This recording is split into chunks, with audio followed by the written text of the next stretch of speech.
Abra sua Bíblia, por favor, no livro de Jó, no capítulo 4. Nós vamos ler juntos do versículo 3 até o versículo 5.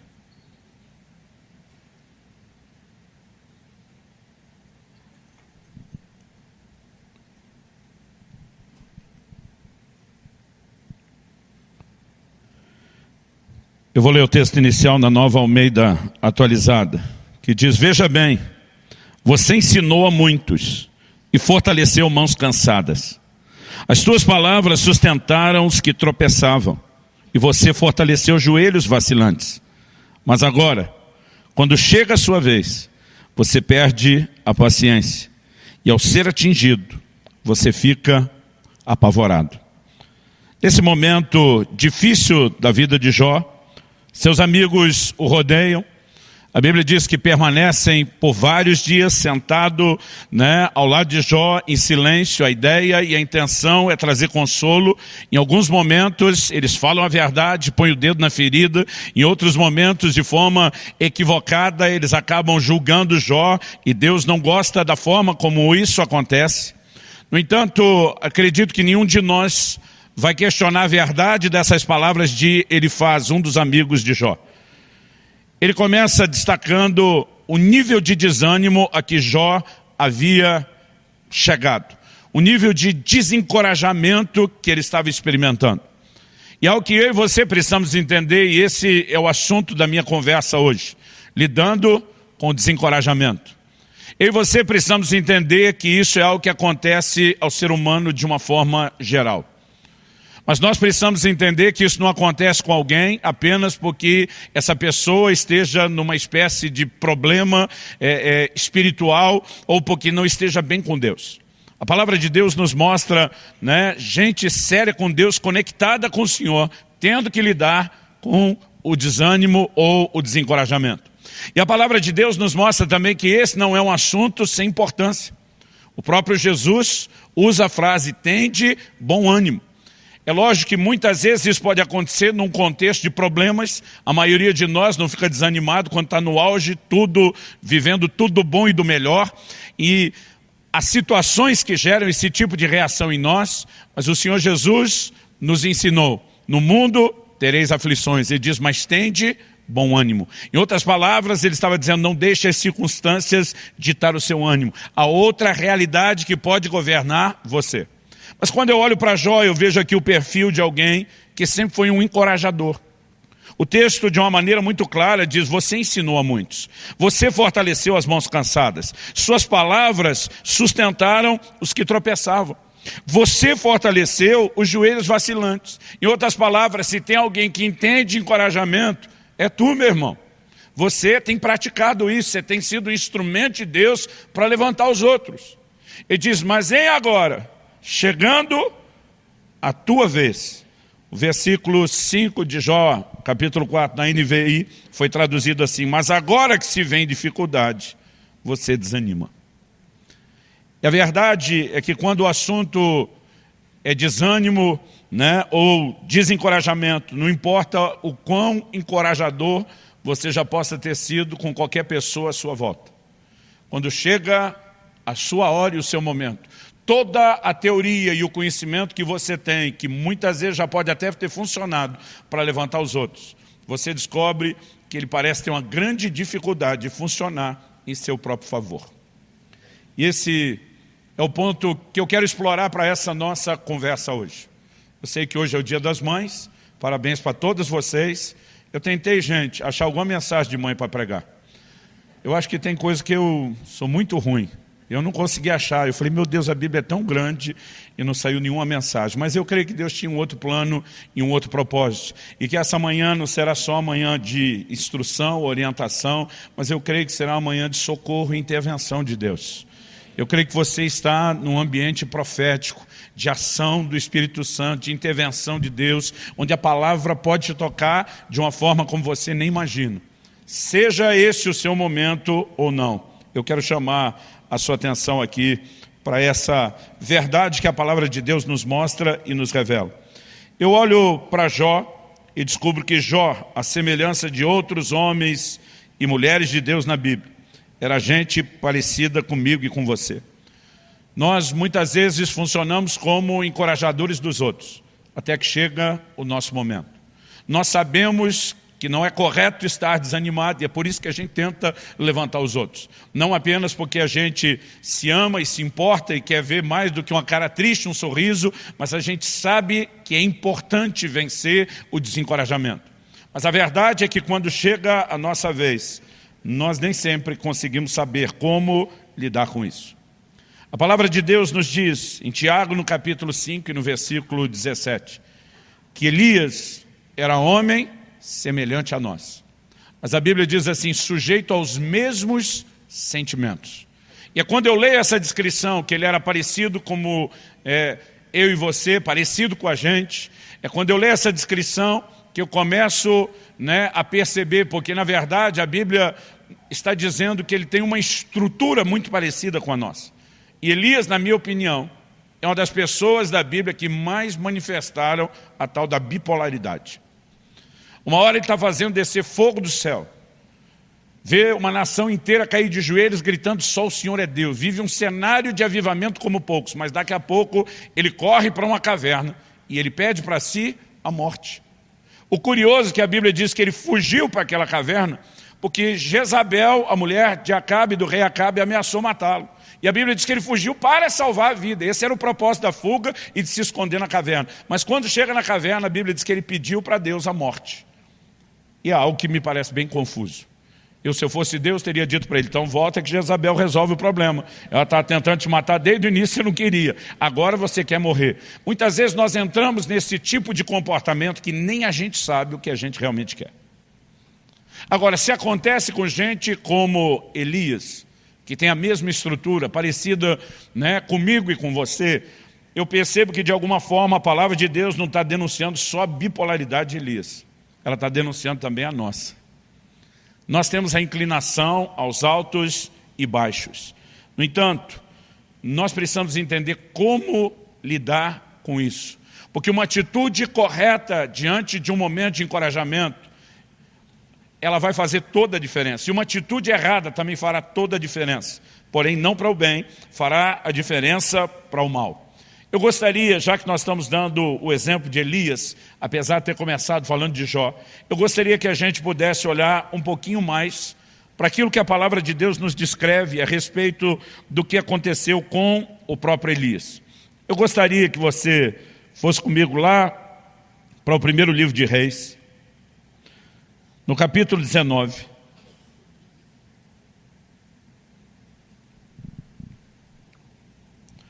Primeiro livro de Reis, capítulo 19, a partir do versículo 1. Acabe contou a Jezabel tudo que Elias havia feito e como havia matado todos os profetas à espada. Então Jezabel mandou um mensageiro a Elias para dizer-lhe que os deuses me castiguem se amanhã a essas horas eu não tiver feito com a sua vida o mesmo que você fez com a vida de cada um deles. 850 profetas ao todo. Normalmente a gente lembra só dos de Baal e esquece os de Azera ou Azerá.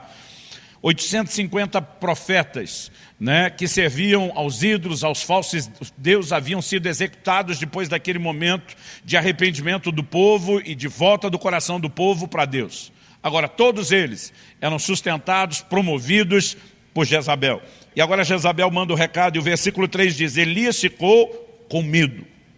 Levantou-se e, para salvar a sua vida, se foi. Chegou a Berseba, que pertence a Judá. E ali ele deixou o seu servo. Ele mesmo, porém, foi para o deserto, caminhando um dia inteiro. Por fim, sentou-se debaixo de um zimbro, sentiu vontade de morrer e orou, basta, Senhor, tira minha vida, porque eu não sou melhor do que meus pais.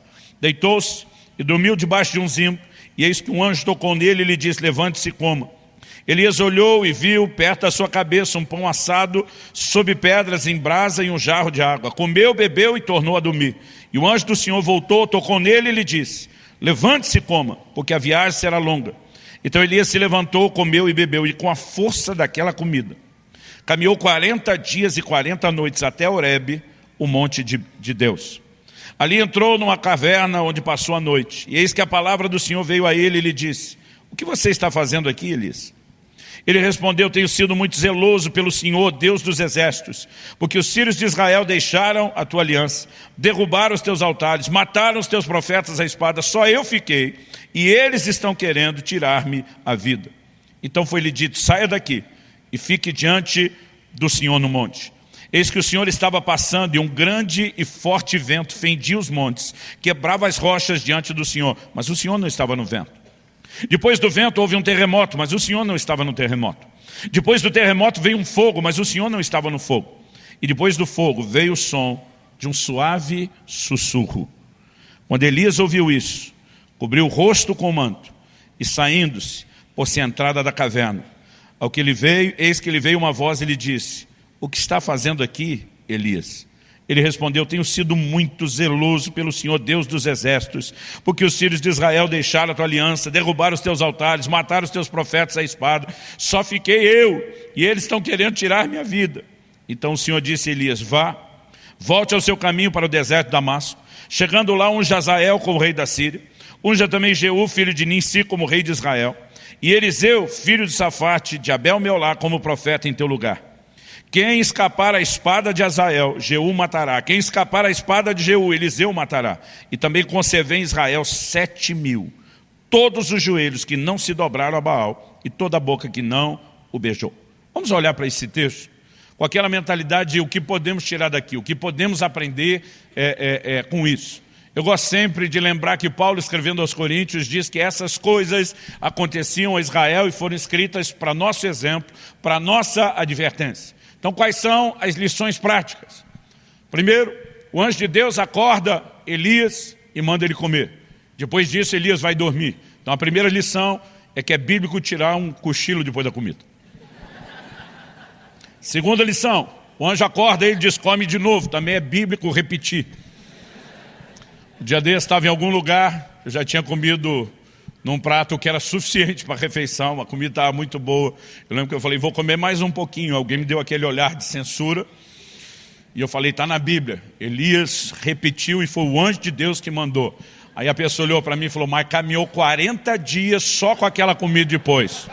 O senhor está planejando andar quanto depois? Eu falei: agora você acabou com a doutrina. Bom, brincadeira à parte, esquece o cochilo depois do almoço, né? Ou repetir a comida. O que é que a gente pode aprender aqui? Eu vejo um Elias que ele está em crise. É inegável que ele está em crise. A crise de Elias não é ministerial. Nós não podemos dizer que ele se sentiu um fracasso. O cara acabou de viver talvez um dos momentos mais gloriosos do seu ministério e do que qualquer ministro desejaria ter vivido. Ver fogo descendo do céu, ver um duelo de deuses, ver, né, o inimigo sendo envergonhado, uma nação se voltando para o Senhor. Ele vive as manifestações de Deus de uma forma muito intensa. Ele está tendo resultados no seu ministério. Ele pessoalmente viveu o cuidado do Senhor de uma forma singular. Durante os 3 anos e meio de seca, Deus o sustentou de forma sobrenatural. Corvos levavam alimento, pão e carne para ele todos os dias. Quando o ribeiro se seca, Deus provê novamente de uma forma milagrosa aquilo que ele precisa. A gente olha para Elias e não dá para dizer nem que nas suas circunstâncias ele se sentia abandonado por Deus e nem que o ministério não tivesse rompido ou tido resultados. A crise de Elias não é necessariamente a crise de alguém que está vivendo o fracasso. Não é necessariamente a crise de alguém que não teve contato com nenhum tipo de sucesso. E eu acredito que essa informação é importante, porque muitas vezes nós podemos deduzir que desânimo, que desencorajamento vem de quando a gente não consegue ter nenhum tipo de realização. Eu quero te dizer que isso não é verdade. Nós podemos estar vivendo um ambiente de realizações, e porque temos determinados anseios dentro de nós que não foram satisfeitos, nós podemos deixar que esse nível de anseio não satisfeito, às vezes fale mais alto do que tudo aquilo que foi satisfeito. E eu acho que isso é parte do assunto que a gente tem que levar em questão.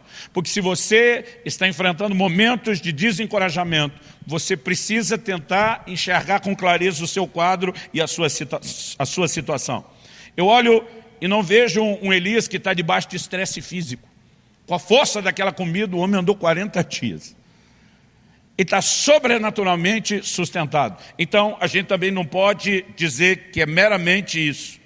A crise dele não é falta de unção, porque ele viu descer fogo do céu. Não é falta de fé. Além do sustento sobrenatural dos corvos, nós vemos o homem orando e Deus fechando os céus, orando de novo e Deus abrindo os céus. Então qual era o problema de Elias? Uma coisa que me chama a atenção é que no versículo 4 que nós lemos, antes de chegar na caverna, no início da fuga, ele diz para Deus o seguinte: eu não sou melhor do que meus pais. Aqui talvez a gente tenha o grande desabafo de Elias. O problema não é Jezabel. O problema não é a circunstância que ele está lidando. O problema são expectativas frustradas. Eu não sei o quanto ele quis ir além da geração de seus pais. Mas não importa onde ele tinha chegado. De alguma forma ele está se medindo e dizendo: eu não sou melhor, eu não fiz diferença, eu não cheguei onde deveria ter chegado. E nós temos alguém que está expressando essas expectativas frustradas. A palavra de Deus diz em Provérbios capítulo 13, versículo 12, que a esperança adiada, ela entristece o coração.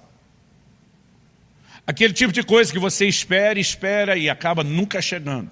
Ele pode, muitas vezes, trazer um grande estrago emocional dentro de você. Agora, a pergunta é, algumas coisas que nós estamos esperando e que não se concretizam, deveriam necessariamente estar sendo esperadas?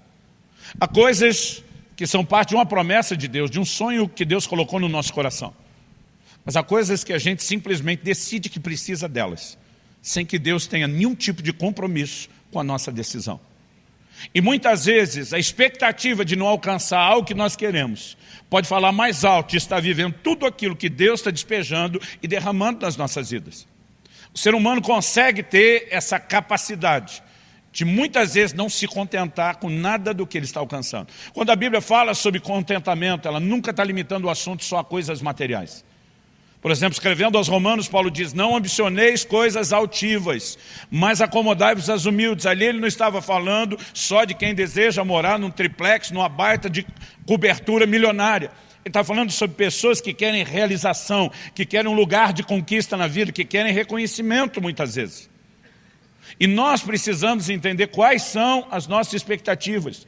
Porque quando Deus coloca um sonho no nosso coração, quando Deus faz promessas, nós temos não apenas o direito, mas a responsabilidade de crer, de lutar por isso até que a gente viva.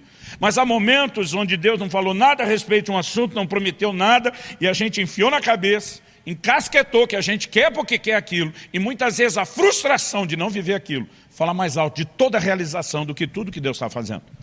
E isso não se mostra saudável.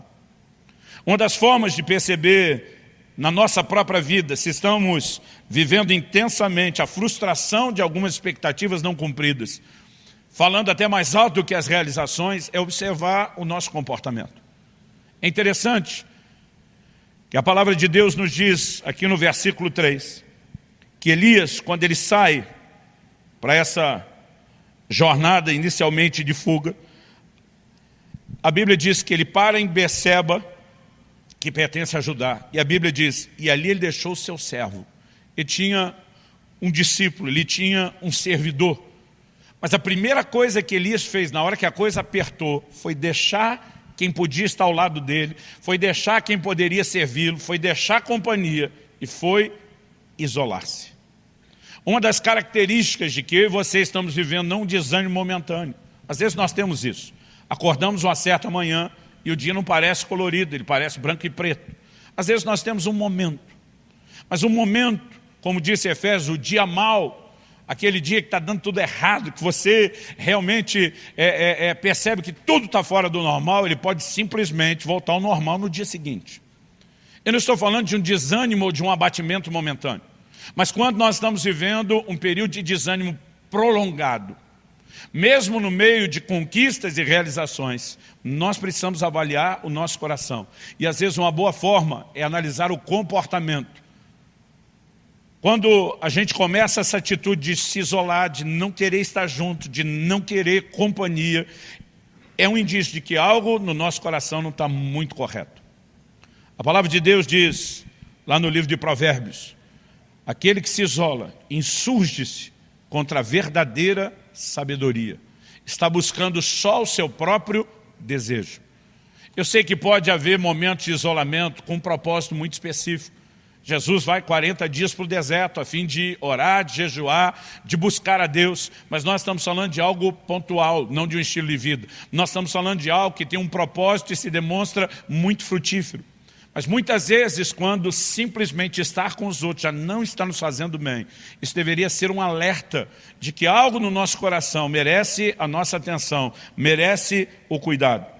Uma segunda coisa que eu percebo aqui, isso tanto no versículo 3 nós lemos, como depois no versículo 9, a palavra de Deus diz que ele entra numa caverna, onde passou a noite. Há algumas cavernas emocionais nas quais eu e você entramos e também nos fechamos. É aquele momento onde a gente já não quer ver gente, onde a gente já não quer ver a luz, onde a gente já não quer ver nada e nem ninguém. Mas além do isolamento, normalmente, quem está lidando com esse tipo de expectativa frustrada que gera o desânimo, ele tem sempre um senso de injustiça que ele carrega dentro dele. Depois de 25 anos de pastorado, atendendo e ouvindo gente, eu percebo, por estatística, o quanto isso é comum nas pessoas que estão lidando com esse tipo de coisa. Um senso de injustiça. Elias diz para Deus, mataram os teus profetas à espada, só eu fiquei. E só eu fiquei se tem alguém que te levou a sério, que te honrou, que sobreviveu para manter o ministério e a tua obra viva, sou eu. Em outras palavras, o Senhor tinha que estar me protegendo de uma maneira especial. Eu não tinha que estar correndo da Jezabel por fazer a sua vontade. Deus nem discute se Jezabel está caçando ele ou não. Deus olha para ele e diz, ei, tem 7.000 que não dobraram os seus joelhos a Baal. Você acha que só você é o cara, que só você ficou? Você só está enxergando você porque você desconectou dos demais. Essa é a única razão pela qual você está achando que ficou sozinho. Porque se você tivesse conectado com os outros, você ia ver quanta gente está me servindo, quanta gente está me buscando, quanta gente está sendo fiel. Mas a sensação do só aconteceu comigo só eu te levei a sério, só eu estou pagando o pato. Gente, esse senso de injustiça. E a maioria de nós sabe muito bem quando ele está lá. Não é só o que você sente no dia a dia, é aquilo que você tem vontade de falar para Deus na oração. É quando você está orando e diz, Senhor, apesar do Senhor ter dito, nunca te deixarei, jamais te abandonarei, parece que o Senhor não andou se lembrando do que prometeu. Nós podemos perceber nesse tipo de conversa que ele simplesmente está transbordando parte de uma crise interior. Agora, eu fico olhando para esse senso de injustiça e acredito que ele vem de um único lugar, das comparações que a gente faz. A gente tem mania de comparar a nossa vida com a dos outros com a nossa, dos outros com os outros mesmo, e a gente vive de comparação. Quando o Senhor Jesus estava falando com Pedro, olha Pedro, eu vou te dizer de que forma você vai me glorificar, com que tipo de morte. A Bíblia diz que a primeira reação de Pedro foi olhar, viu que João vinha seguindo e pergunta para o Senhor, e quanto a este?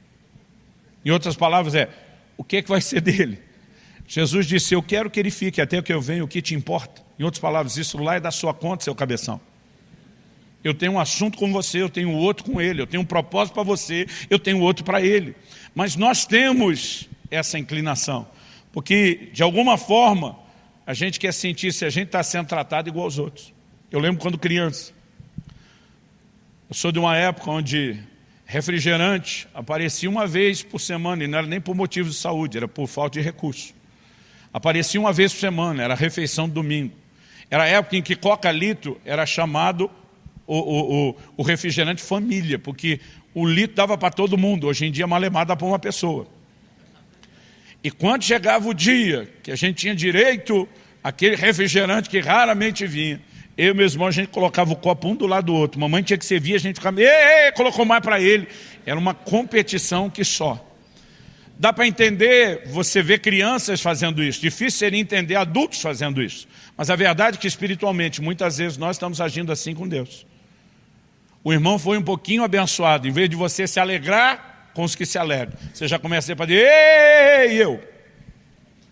Porque essa inclinação à comparação, essa nossa falta de entendimento de que Deus tem um plano personalizado, desdobramentos personalizados, ela muitas vezes é injusta. Muita não, quase sempre. Porque no momento que você está vivendo a glória e o bom momento, você não fica olhando para o outro e dizendo, Deus e ele. Aí normalmente você só está sorrindo. Você não está nem um pouco preocupado se o seu irmão não está sendo tão abençoado quanto você. Mas se ele estiver sendo mais do que você, e a gente não chama isso de inveja, a gente chama isso de um medidor da expressão do amor, do jeito que a gente entende. Fica mais bonito, não é? Dá na mesma. Quando eu olho para a palavra de Deus, eu percebo que, assim como Elias, a Bíblia diz que eu e você somos semelhantes, né? Ou ele era semelhante a nós somos semelhantes a ele, nós podemos agir da mesma forma.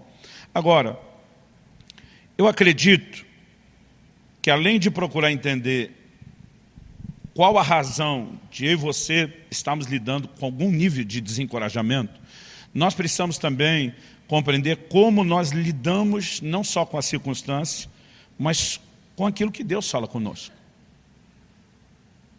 O Elias começa a oração antes de chegar na caverna e lá termina. Ele está dizendo para Deus, para mim deu a conta, deu a tampa, deu o que tinha que dar. Aí Deus diz, beleza, você está apresentando sua carta de demissão, mas vou te dar um aviso prévio primeiro. Você vai ungir Azael, rei da Síria, Jeú, rei de Israel, e Eliseu, profeta, em seu lugar. Então Deus está dizendo, você tem duas unções aqui que você tem que fazer. E tem uma terceira que é para ungir o seu substituto. Porque se você não quer continuar, e se você quer desistir, pelo menos seja responsável. Irmão, conceito de trabalho, de serviço para Deus, de ministério, mesmo dentro da casa de Deus, deveria ser mais sério para a gente. A Bíblia nos mostra um nível de responsabilidade a ser praticado, que até para desistir o cara tem que ser responsável. Deus diz, não vai só vazar e largar tudo para trás. Se você quer desistir, acha quem continue. Agora, de alguma forma, o que é que Elias fez? Ele não ungiu nem Jeú, nem Azael. Ele vai direto no Eliseu, joga a capa nele, como quem diz, é contigo, velho. Basicamente, a minha leitura que eu faço de Elias, não é de alguém que acordou aquela manhã pensando o que eu posso fazer para desobedecer a Deus, mas tipo assim, já que estou fora mesmo, já que tem um substituto mesmo, ele que resolve o resto. Quem teve que ungir Jeú, rei de Israel, e Azael, rei da Síria, foi Eliseu. Elias nunca fez isso. Agora, o tipo de atitude dele está trazendo à tona o que está dentro do coração dele. Porque nós temos reações emocionais até o que Deus fala.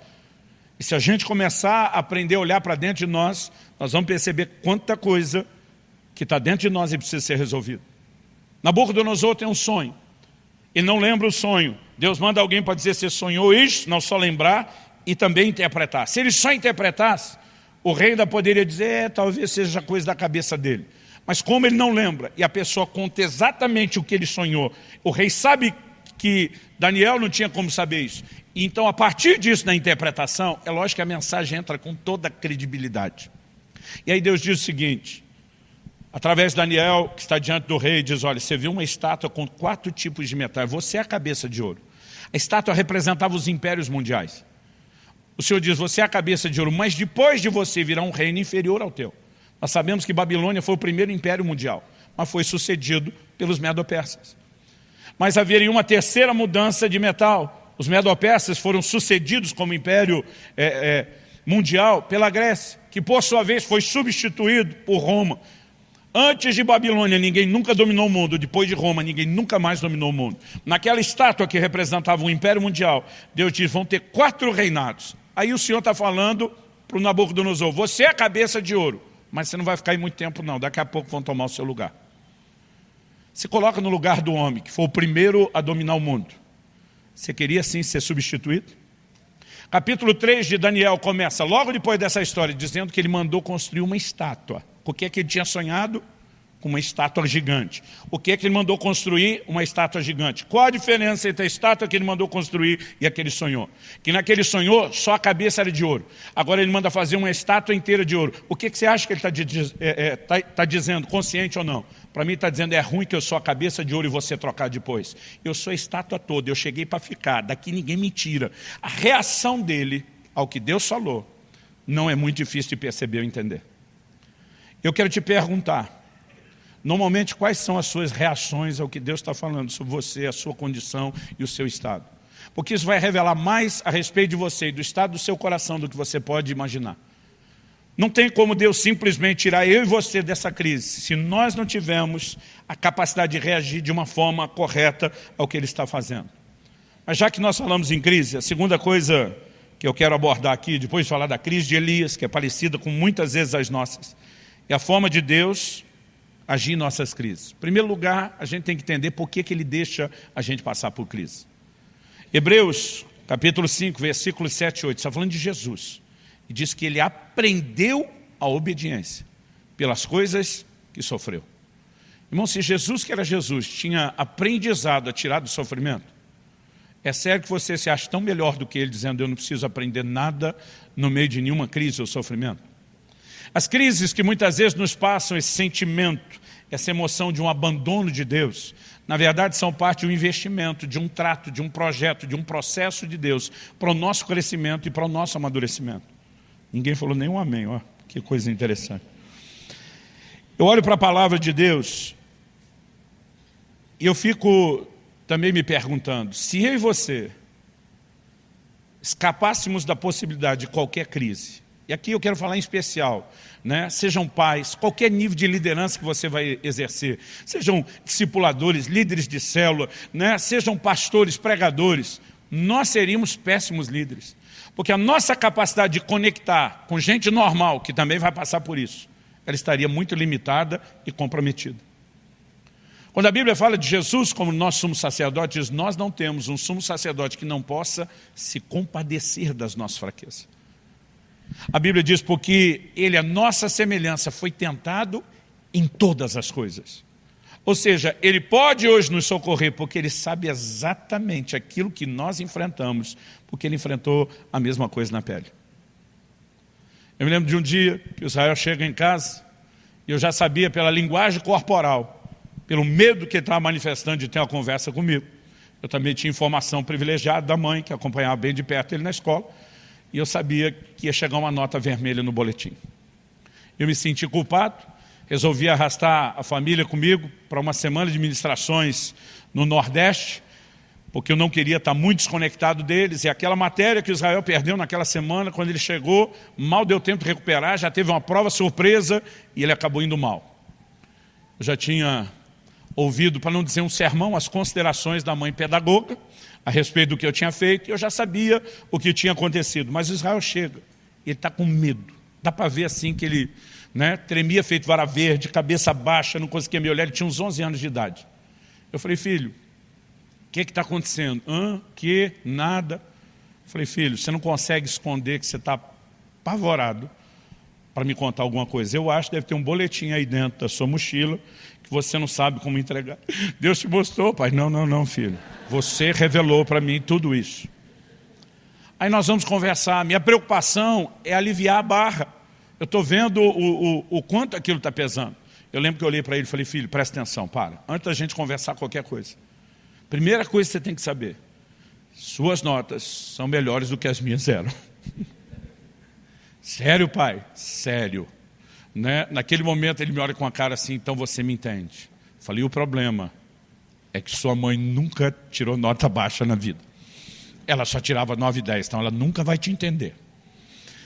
E apesar daquela brincadeira, naquele momento, tentando deixá-lo à vontade para a conversa que a gente teria, eu fiquei pensando a diferença, depois de ter falado aquilo, entre alguém que já viveu o que alguém está vivendo e alguém que não viveu aquilo. Muitas vezes a nossa capacidade de conectar, né, com compaixão, com misericórdia para aqueles que estão em crise, ela seria quase nula se a gente nunca tivesse vivido nenhum tipo de dilema ou de crise. E Deus permite que a gente passe isso não apenas para o nosso crescimento, mas para criar em nós uma capacidade de conectar com aqueles que estão à nossa volta e precisam da misericórdia que eu e você já precisamos um dia. Quem está entendendo, diga amém. Agora, como Deus age nas nossas crises de desânimo ou desencorajamento? Uma coisa que me chama a atenção nesse texto que nós lemos é que Ele não nos impede de entrar na crise e às vezes Ele ainda dá corda para a gente.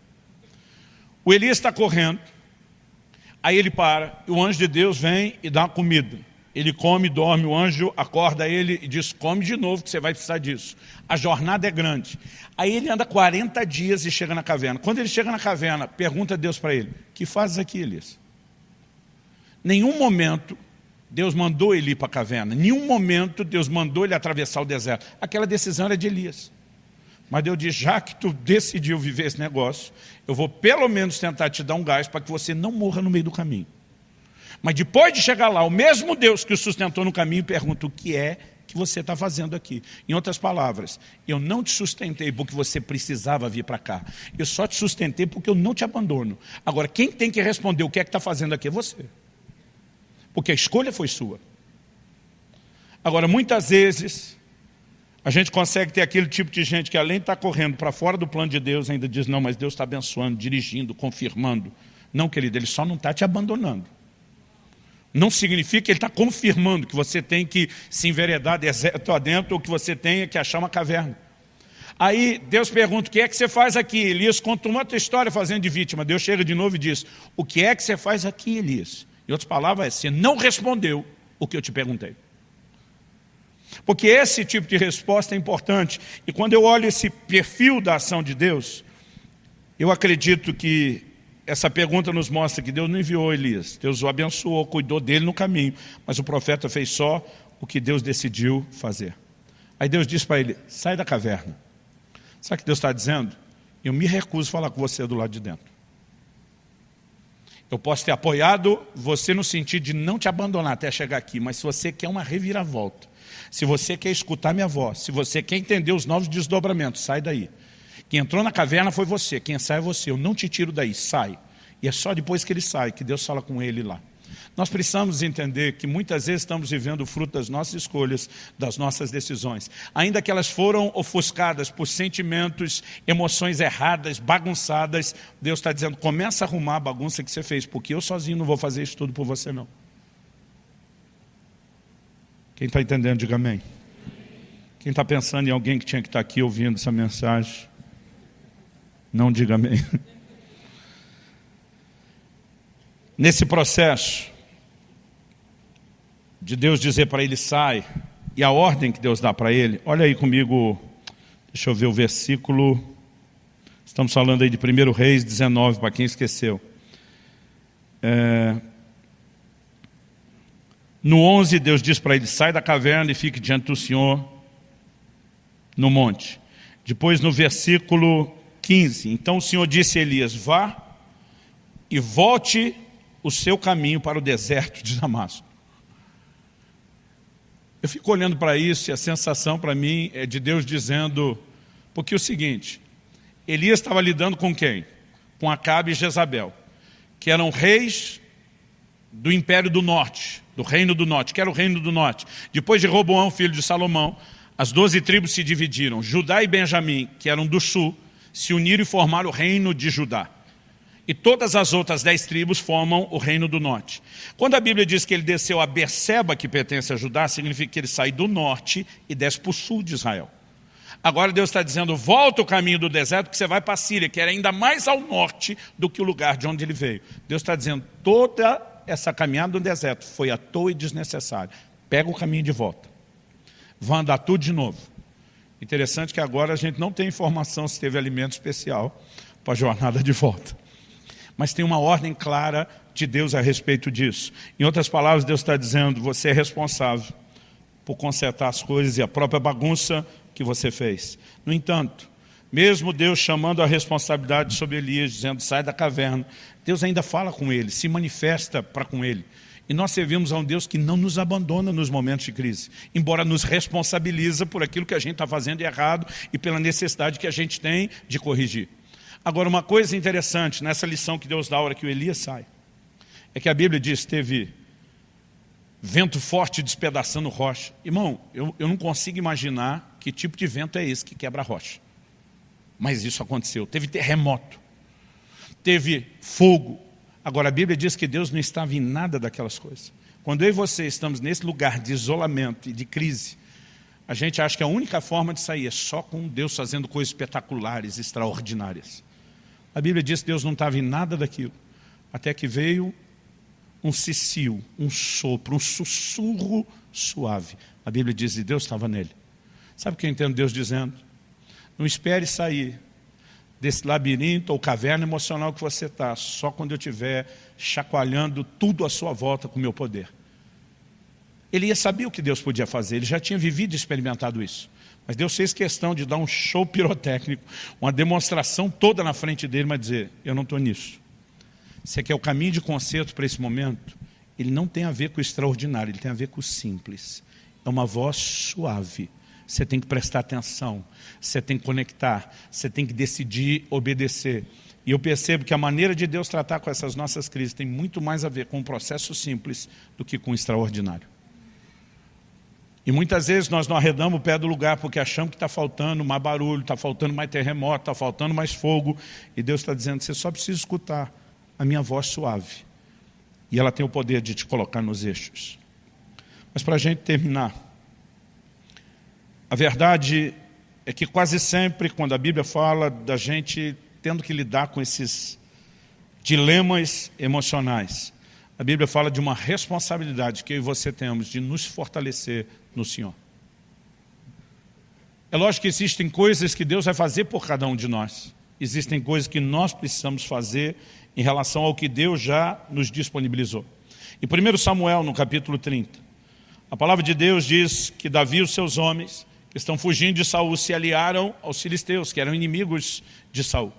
Mas daqui a pouco os filisteus vão sair em guerra contra Saul.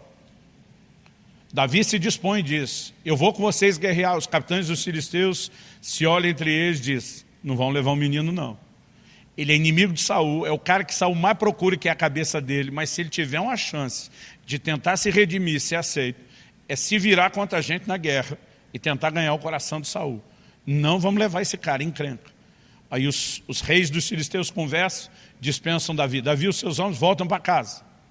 Já devem estar frustrados que não puderam sair à batalha, mas quando eles chegam, a palavra diz que Ziclag, o lugar onde eles estavam morando, havia sido saqueada pelos amalequitas, havia sido incendiada. Quando eles chegam, não encontram absolutamente nada naquilo que deveria ser o lar doce lar. Tudo destruído, tudo queimado. Então, assim, a própria estrutura onde eles viviam, ela está toda destruída. Os familiares foram levados, os bens foram saqueados. E a palavra de Deus diz ali em 1 Samuel, no capítulo 30, se você for rápido de endereço e quiser acompanhar, no versículo 4, a Bíblia diz assim, então Davi e o povo que estava com ele ergueram a voz e choraram, até não terem mais força para chorar. Gente, não é que eles pararam de chorar porque foram consolados. Eles pararam de chorar porque não tinha mais força de continuar chorando. Agora, eles estão numa crise, num estado de desolação, sim.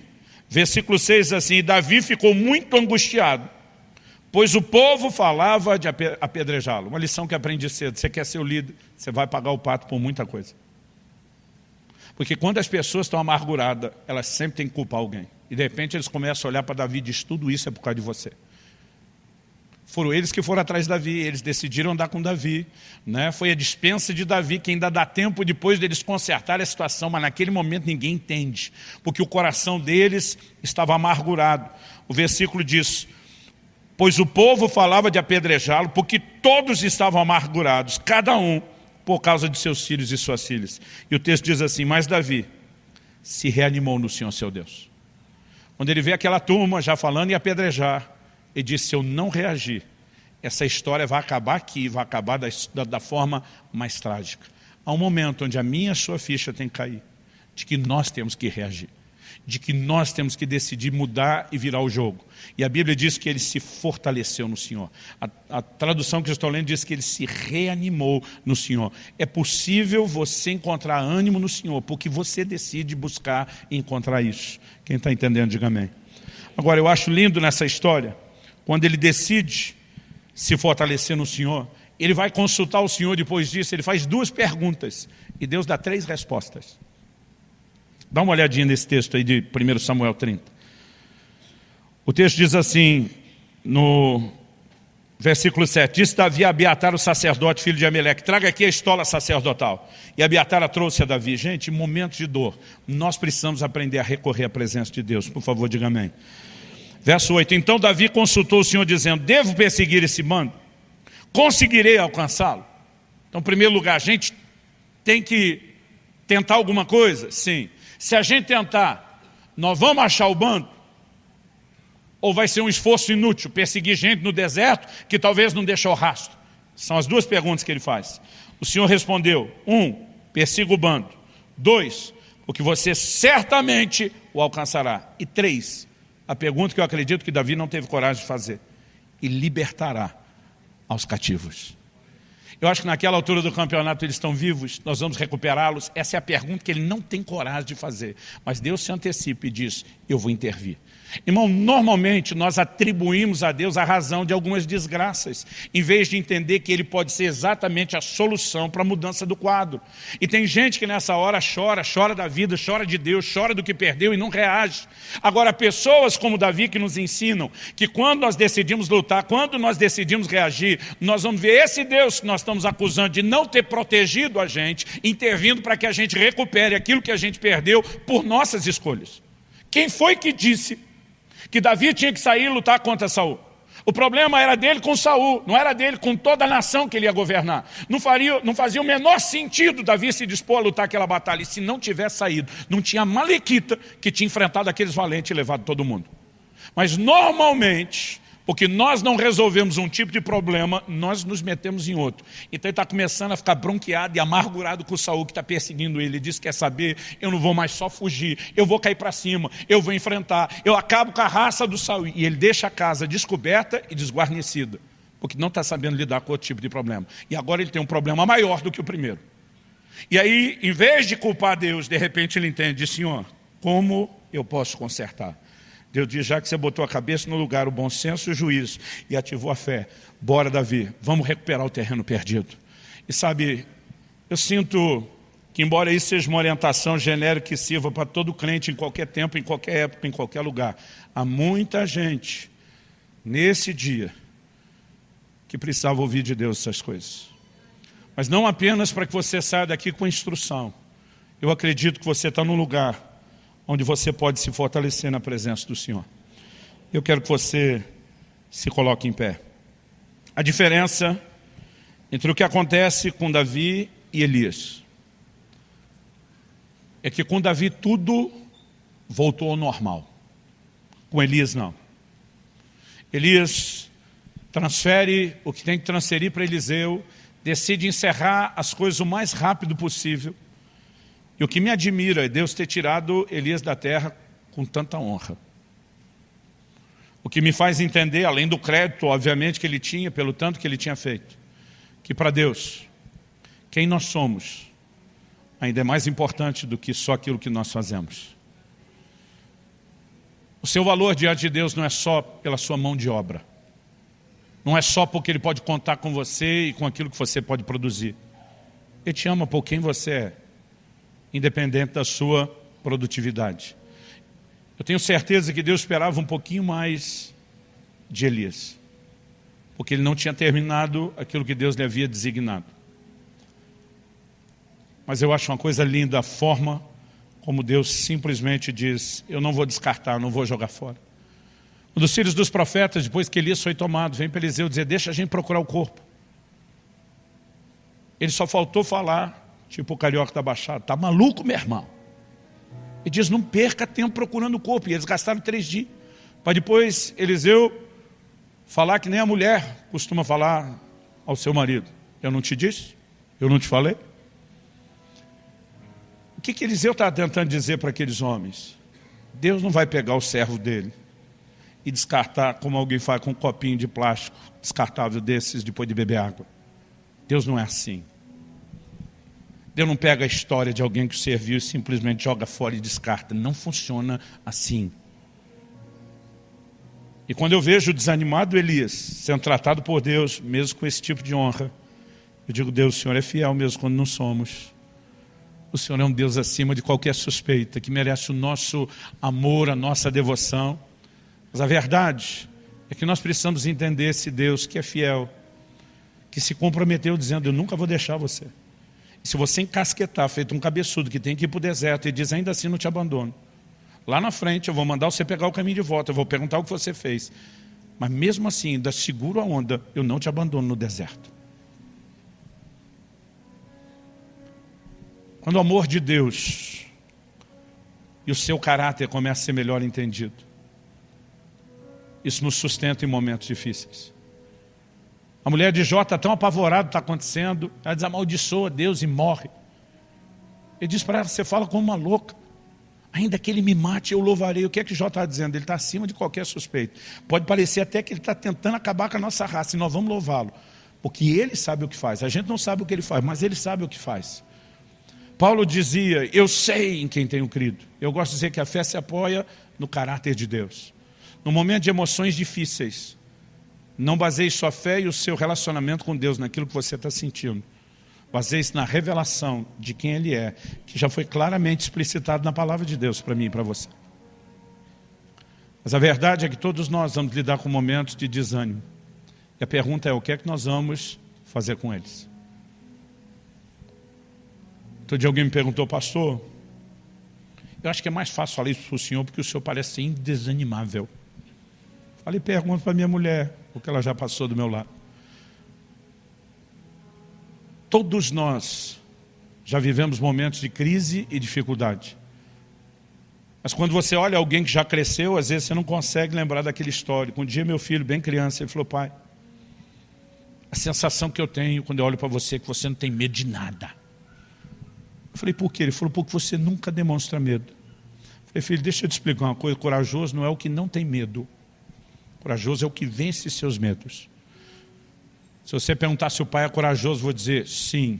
Se você perguntar se eu tenho medo, eu também vou dizer sim. E como eu posso ter medo de ser corajoso? Eu venço eles, eu luto contra eles. Nenhum de nós, irmão, vai estar num lugar onde não precisa lutar contra o desânimo. A questão é que se a gente não lutar em situações como essa de desânimo prolongado, ele começa a engolir a gente, fazer muito mal não só para a gente. Atitude de isolamento fazem mal para os que estão à nossa volta e que não têm culpa de nada. Atitudes de crise, de expectativa frustrada começam a fazer mal para o nosso relacionamento com Deus. Porque nós, naquele senso de injustiça, começamos a cobrar Deus como se Ele não estivesse sendo Deus que deveria ser. Não tem como essa história terminar bem se você não decidir abandonar a caverna e dar a volta por cima.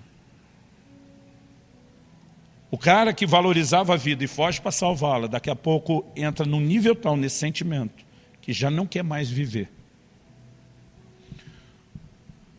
Todo desânimo prolongado tem a grande possibilidade de te colocar num lugar pior, de depressão, e num outro pior ainda, de não mais querer continuar vivendo. E Deus está dizendo para Elisa, é você que tem que sair da caverna que você se enfiou. Eu vou intervir na sua vida, mas você toma essa decisão. Então, hashtag fica a dica para você que está lidando com isso nesse momento, de tomar a sua decisão, sabendo que vai poder contar com a ação e com a intervenção de Deus. Eu gostaria que nós orássemos. E se você é alguém que não necessariamente está vivendo um momento de desencorajamento ou de desânimo, eu creio que no mínimo esse é um momento não só de aprender a lição, mas de talvez orar por alguém. Que você lembre de alguma forma que está vivendo ou passando um momento desse. Pai, nós oramos e clamamos no nome do Senhor Jesus, pela manifestação da graça e do favor do Senhor nessa manhã. Eu oro que esse possa ser um dia de festa, não apenas por celebrarem e honrarem as mães ou o legado que elas deixaram, mas eu oro que esse possa ser um dia de alegria, também por ser, ó Deus, o início da mudança, da reversão de um quadro de desânimo, de angústia, de peso, de opressão emocional. Nós oramos, Espírito Santo, a você o Consolador, orando que a capacidade de entender e aplicar a Tua palavra debaixo da Tua orientação e intervenção também se manifeste. Nós suplicamos nessa manhã graça e favor do Senhor sobre cada um dos nossos irmãos e irmãs. Em nome do Senhor Jesus. Em nome do Senhor Jesus.